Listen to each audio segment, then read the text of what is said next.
안녕하세요. 미국 주식하는 임계입니다. 오늘 미국장 한번 보겠습니다. 구독과 좋아요 부탁해요.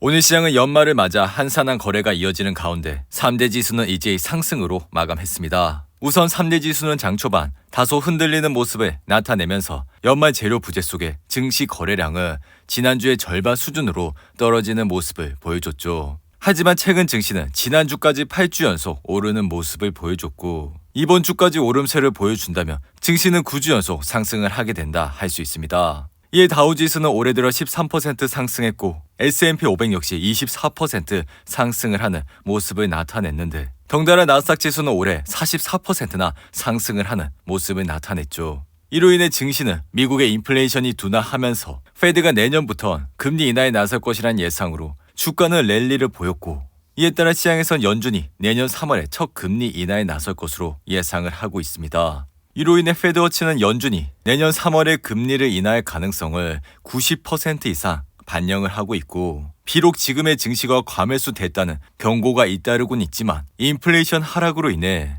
페드의 내년 초 금리 인하 이러한 영향으로 연착륙에 대한 희망이 강화되면서 현재 주가는 지속적으로 오르고 있는 모습을 보여주고 있습니다. 덩달아 지금은 S&P 500 지수가 8주 연속 오르면서 시장이 너무 많이 올랐지만 이익을 실현하라는 매도자는 많지 않아 개인적인 생각으로 S&P 500은 올 한 해를 최고치로 마무리할 수 있을 것이라 예상이 되는데 이어 지난 22일에 발표된 11월 개인 소비 지출 PCE 물가는 페드가 공격적인 금리 인하에 나설 것이란 관측을 부추겼고 이에 근원 PCE 물가는 전월 대비 0.1% 상승하면서 이를 지난 6개월치로 환산을 하게 되면 1.9%가 상승해 페드의 물가 목표 2%보다 낮은 수준을 보여줬죠. 이에 따라 근원 PCE 물가는 지난 1년간 최고 5.1%에서 2포인트가량 떨어지는 모습을 보였고 이러한 물가 둔화 추세를 보면 내년 말까지 근원 PCE 물가는 2% 초반대까지 낮아질 것이라 예상이 됩니다. 하지만 계속되는 상품 분야의 가격 정상화와 서비스 분야에서의 임금 상승률 둔화로 인해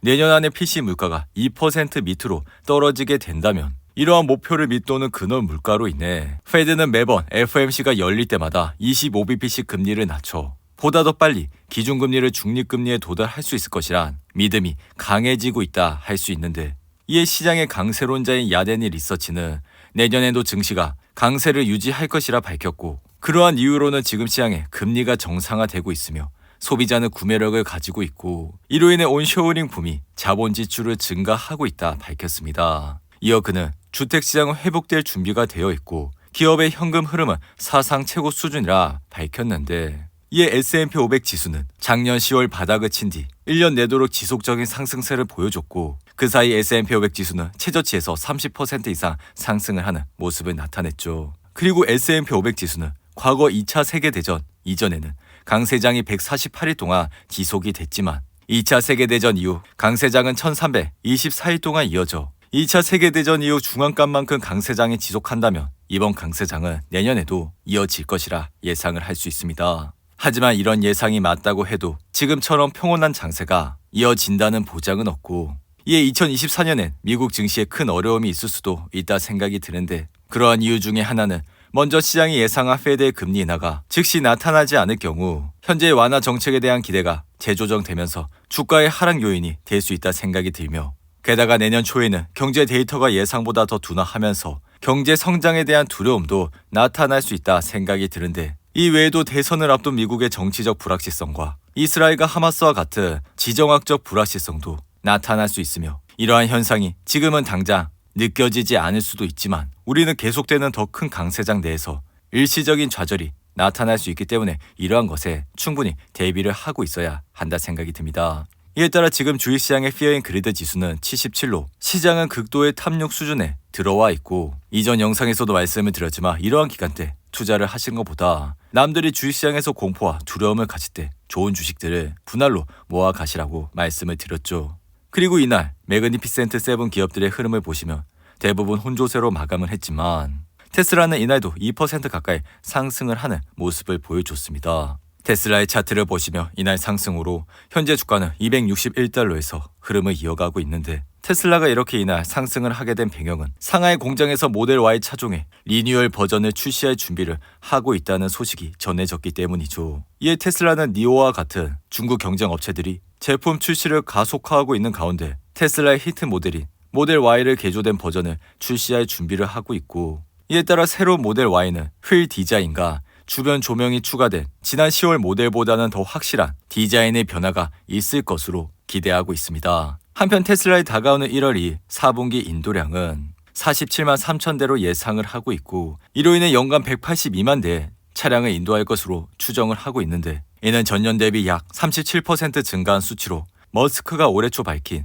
연간 인도량 목표인 180만 대에 부합하는 수준이라 할 수 있죠. 하지만 머스크는 올해 1월 연간 200만 대를 달성할 잠재력이 있다고 언급하면서 지난 수년간 연평균 50% 성장률을 달성할 것이란 목표에는 다소 못 미치는 수준이라 할 수 있는데, 덩달아 테슬라는 내년에 풀어야 할 과제가 여전히 존재한다 할 수 있으며, 이는 우선 미국과 독일에서 정부의 전기차 보조금 혜택을 받지 못한다는 점이 문제로 꼽힌다 할 수 있습니다. 이에 따라 테슬라는 전기차 판매를 늘리기 위해 추가로 큰 폭의 가격 인하를 단행할 가능성이 있고, 그렇게 된다면 판매 이익률이 마진 역시 더 줄어들 수밖에 없다는 리스크가 존재하고 있다 생각이 드는데, 그리고 이날 엔비디아는 0.28% 상승해 주가는 494달러에서 흐름을 이어가고 있고, 엔비디아는 이날 주력 모델인 H100이 2024년까지 350만 대가 팔릴 것이란 전망이 나왔고, 이에 H100은 엔비디아가 2022년 10월에 출시한 그래픽 처리 장치로 현재는 대당 수천만 원을 호가하는 가격에도 불구하고 인공지능 연산에 탁월한 성능을 보여주면서 2023년에만 150만 대가 팔렸다 할 수 있습니다. 이에 엔비디아의 주가 역시 올해 급격한 상승세를 보여주면서 현재 주가까지 올라왔고, 지난 10월 29일에 마감한 엔비디아의 3분기 매출은 전분기 대비 34%, 1년 전과 비교하며 206% 폭증해 180억 달러를 웃도는 모습까지 보여줬죠. 하지만 엔비디아는 중국 수출 규제와 AMD와 인텔과 같은 기업들이 도전을 하면서 다소 흔들리는 모습을 보여줘 지난 10월 31일 주가는 한때 121선을 찍으면서 407달러까지 내려가는 모습을 보여줬습니다. 하지만 그럼에도 불구하고 내년 시장 테마 역시 AI가 이끌 것이라 생각이 들기 때문에 이러한 엔비디아의 주가 흐름세는 이어질 것이라 예상을 하고 있고, 만약 엔비디아 주가가 생각보다 많이 내려오게 된다면 분할 매수를 할 수 있는 좋은 찬스가 될 수 있다 생각이 듭니다. 이어 이날 애플의 주가는 0.05% 상승하며 현재는 193달러에서 흐름을 이어가고 있고, 애플은 최근 특허권 침해 분쟁과 관련해 미국 수입이 중단됐던 애플워치를 계속 판매할 수 있다는 소식에 이날 소폭 상승을 하는 모습을 보여줬죠.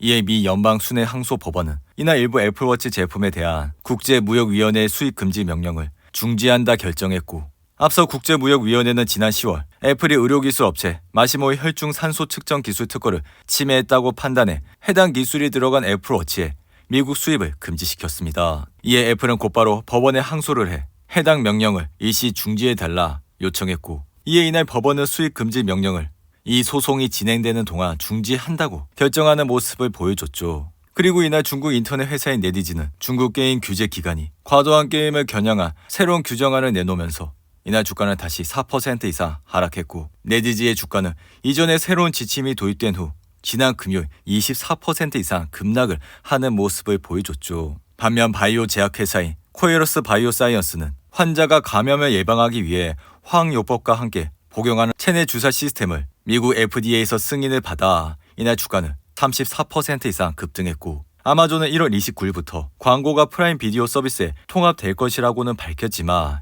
이날 주가는 약보합 상태로 마감을 했습니다. 오늘도 8분이 넘는 긴 영상 끝까지 시청해 주셔서 감사하고요. 가시기 전에 구독과 좋아요 잊지 마시고, 그럼 저는 다음 영상에서 찾아뵙겠습니다. 감사합니다.